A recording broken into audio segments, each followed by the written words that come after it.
할렐루야, 새벽 기도에 오신 성도님들을 주님의 이름으로 환영하고 축복합니다. 제가 잠시 기도하고 시작하겠습니다. 하나님 아버지 감사합니다. 오늘 새벽 가운데 하나님의 말씀을 듣고자 이렇게 우리를 불러주심을 감사합니다. 오늘은 특별히 욥기 38장의 말씀을 가지고 하나님께서 우리에게 믿음을 주시려 주의 말씀을 일러주십니다. 그 말씀을 듣고 우리가 오늘 하루를 살아내게 하시고 이 말씀이 우리에게 잘 적용되고 묵상되어서 하나님의 나라의 백성으로 하나님 나라의 자녀로 잘 살아갈 수 있도록 주님 성령의 충만함을 더하여 주시옵소서. 감사하며 예수님의 이름으로 기도드립니다. 아멘. 네, 오늘은 욥기 38장 1절에서 18절의 말씀을 가지고 불신은 억울함과 두려움을 줍니다 라는 제목으로 하나님 말씀을 나누겠습니다. 그럼 제가 먼저 봉독하겠습니다. 그때 여호와께서 폭풍우 가운데서 욥에게 말씀하여 이르시되 무지한 말로 생각을 어둡게 한 자가 누구냐. 너는 대장부처럼 허리를 묶고 내가 내게 묻는 것을 대답할지니라. 내가 땅에 기초를 놓을 때에 내가 어디 있었느냐? 내가 깨달아 알았거든 말할지니라. 누가 그것의 도량법을 정하였는지 누가 그 줄을 그것의 위에 띄었는지 내가 아느냐. 그것의 주추는 무엇 위에 세웠으며 그 모퉁이 돌을 누가 놓았느냐. 그때의 새벽별이 기뻐 노래하며 하나님의 아들들이 다 기뻐 소리를 질렀느니라. 바다가 모태에서 터져 나올 때에 문으로 그것을 가둔 자가 누구냐. 그때 내가 구름으로 그 옷을 만들고 흑암으로 그 강보를 만들고 한계를 정하여 문빗장을 지르고 이르기를 내가 여기까지 오고 더 넘어가지 못하리니 내 높은 파도가 여기서 그칠지니라 하였노라. 내가 너의 날에 아침에 명령하였느냐. 새벽에게 그 자리를 일러 주었느냐. 그것으로 땅 끝을 붙잡고 악한 자들을 그 땅에서 떨쳐버린 일이 있었느냐. 땅이 변하여 진흙에 인친 것 같이 되었고 그들은 그 옷같이 나타나되 악인에게는 그 빛이 차단되고 그들의 높이 든 팔이 꺾이느니라. 내가 바다의 샘에 들어갔었느냐. 깊은 물밑으로 걸어 다녀 보았느냐. 사망의 문이 내게 나타났느냐. 사망의 그늘진 물을 내가 보았느냐. 땅의 너비를 내가 측량할 수 있느냐. 내가 그 모든 것들을 다 알거든 말할지니라. 아멘. 인생을 살면서 누구나 한 번쯤인 고난이라는 이 어려운 시간을 통과하게 됩니다. 고난의 크기도 그리고 고난의 기간도 사람마다 다 다르겠지만 각자 상황에 따라 이 광야의 시간을 지나가게 됩니다. 그런데 이렇게 고난이 주는 고통과 아픔보다 더 어려운 것이 있는데요. 그것은 우리 마음에 해결되지 않는 고난에 대한 여러 가지 질문이 생긴다는 사실입니다. 내가 이런 고난을 겪어야 하는 이유는 무엇일까? 그리고 대체 언제까지 이런 고난을 겪어야만 하는가? 그리고 하나님은 나에게 왜 이런 일이 생기게 하셨을까라는 등등의 질문을 우리는 갖고 있지만 명확한 답을 얻지 못했을 때 오는 답답함은 고난의 크기를 더 증폭하게 하는 것 같습니다. 우리는 이러한 질문을 하는가 동시에 이 질문의 답을 얻어야만 고난의 끝을 바라볼 수 있고 스스로도 마음의 안정을 누릴 수 있게 됩니다. 어떨 때에는 고난은 끝났지만 여전히 질문했던 답은 얻지 못할 때도 있습니다. 이제 우리는 욥기 1장에서 시작해서 벌써 38장까지 도달했는데요. 우리는 이쯤 되면 고난에 대한 답을 얻을 시간이 충분히 되었다라고 생각합니다. 그렇다면 욥은 자신의 고난을 어떻게 해석하였고 그리고 어떻게 이해했는지 한번 잘 생각해 보며 하나님의 말씀을 묵상해 보면 좋을 것 같습니다. 사실 사람들은 이 세상을 살아가면서 여러 가지 고난 앞에 놓이게 되는데요. 자의가 되던 타의가 되던 막상 고난의 이 막다른 골목에 놓이게 되면 하나님을 믿지 않는 사람들은 먼저 어떤 반응을 보일까라는 질문을 하게 됩니다. 인과응보라든지 또는 자업자득이라든지 이렇게 생각할 수도 있고요. 또는 운이 좋지 않아서 그렇다라고 이야기도 합니다. 여기서 말하는 운이라는 것은 어떤 뜻일까요? 자신이 아무리 힘을 쓰고 노력을 한다고 해도 이 어려움에서 빠져나올 수 없는 것이라고들 해석합니다. 그렇다면 하나님을 믿는 우리들은 이 고난을 어떻게 바라보고 이해하면 좋을까라는 질문을 할 수 있습니다. 먼저는 이 세상에 일어나는 모든 일이 다 온 우주 만물을 관여하시고 하나님이 통치하신다는 생각에서부터 우리는 시작해야 합니다. 그러나 그리스도인도 정직하고 성실하게 잘 살고 있음에도 때론 우리에게 고난이 찾아오기도 하는데요. 특별히 죄를 짓지 않은 것 같은데도 상상할 수 없는 불행을 당하게 되면 하나님의 자녀라도 하나님께 그 이유에 대해서 묻고 싶고 그 이유에 대한 질문의 답을 듣고 싶어 할 것입니다. 내가 얼마나 그리고 무엇을 잘못했기에 이런 일이 생길까라고 원망 아닌 원망을 쏟아놓기도 합니다.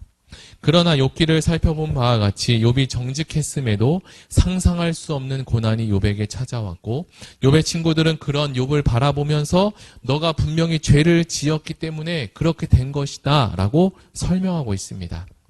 그러나 욥은 이것은 내가 죄에 대한 징계가 아니라 오직 하나님의 뜻이 있어서다라고 끝까지 고집을 부리며 하나님께 변론 아닌 변론을 시작합니다.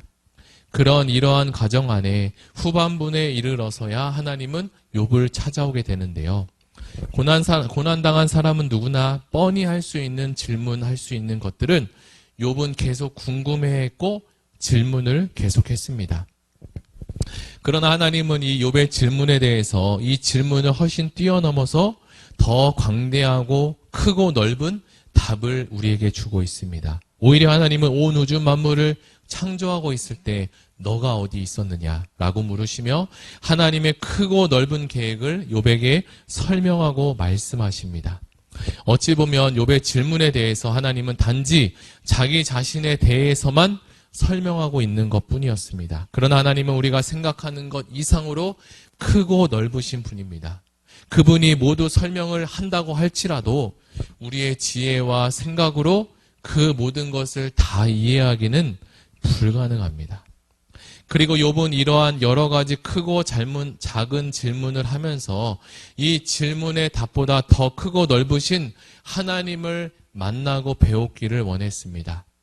물론 후반부에 가서야 하나님은 욥에게 나타나셨고 욥의 원대한 이러한 꿈은 이루어졌습니다. 어찌 보면 욥이 하나님을 만나고자 한 것은 친구들이나 다른 사람들의 대답이 아닌 너가 이렇게 고난을 당한 것은 너의 죄 때문이 아니라 하나님의 계획 안에 있는 것뿐이야 라는 이 대답을 듣고 싶었는지도 모릅니다. 하나님은 지금까지 욥이 나누었던 이 모든 이야기들을 다 듣고 계셨고 알고 계셨습니다. 우리도 어렵고 힘든 고난을 통과하는 이 시점에 서 있을 때 또 그 고난을 통과하는 성도님들이 계실 텐데요. 여전히 하나님은 눈동자같이 우리를 지키시고 보호하고 계신다는 사실을 우리는 기억해야 합니다. 이제 하나님은 욥 앞에 나타나 전면에 등장하십니다. 하나님의 질문은 크게 두 가지로 요약할 수 있는데요. 먼저는 세상에서 일어나는 일들을 너가 모두 다 이해할 수 있느냐라는 질문입니다. 그리고 두 번째는 창조 세계의 모든 동물들을 너가 다 이해할 수 있느냐라는 질문도 하십니다. 특별히 여기서 우리가 주목하고 알아야 할 것은 하나님이 욥의 고난에 대해서 그 대답을 한마디도 하지 않고 있다는 점이고 그럼에도 불구하고 욥이 자신의 고난을 하나님의 섭리로 받아들이게 되었다는 사실입니다. 이것을 우리는 어떻게 이해하고 해석할 수 있느냐? 그것은 바로 욥이 하나님을 이제 뵙고 하나님의 지혜를 얻음으로써 이것을 이제 이해하고 깨달을 수 있다는 사실을 우리는 보게 됩니다. 하나님이 답을 주시지 않았기에 이것은 이해의 문제로 접근하기보다 이제는 신뢰의 문제로 우리가 보아야 할 것입니다. 욥은 하나님을 배웠고 이제는 하나님을 신뢰할 수 있었습니다. 하나님을 만나고 나니 하나님을 알게 되었고 자기 자신도 이제 알게 되고 깨닫게 되었던 것입니다. 이제 말씀을 한번 정리해 보겠습니다. 우리가 욥기 1장부터 후반부 38장까지 욥기를 나누어 보았는데요. 하나님으로부터 오는 명확한 답은 얻지 못했지만 욥은 하나님을 만났고 하나님을 신뢰할 수 있었습니다. 이 말씀을 우리에게 좀 더 가까이 한번 적용해 본다면 고난과 그리고 하나님의 존재에 대해서 설명을 그리고 문제이기 전에 이 고난과 하나님의 존재에 대해서 설명하는 문제이기 전에 하나님을 우리가 신뢰할 수 있느냐라는 접근으로 다가가면 좋을 것 같습니다. 내게 주어진 일 그리고 앞으로 일어날 모든 일들의 질문들이 모두 다 답을 얻을 수 없을지도 모르는데요. 하나님을 그럼에도 끝까지 신뢰하는 우리 의왕우리교회 모든 성도님들이 되시기를 예수님의 이름으로 축복합니다. 우리 다 같이 들은 말씀을 생각하며 함께 기도하기를 원합니다. 특별히 성탄절과 연말특방 송구영신 예배를 위해서 함께 기도하면 좋겠습니다. 한 해를 잘 마무리할 수 있는 지혜를 달라고 우리 다 같이 주여 한번 부르고 기도하시겠습니다.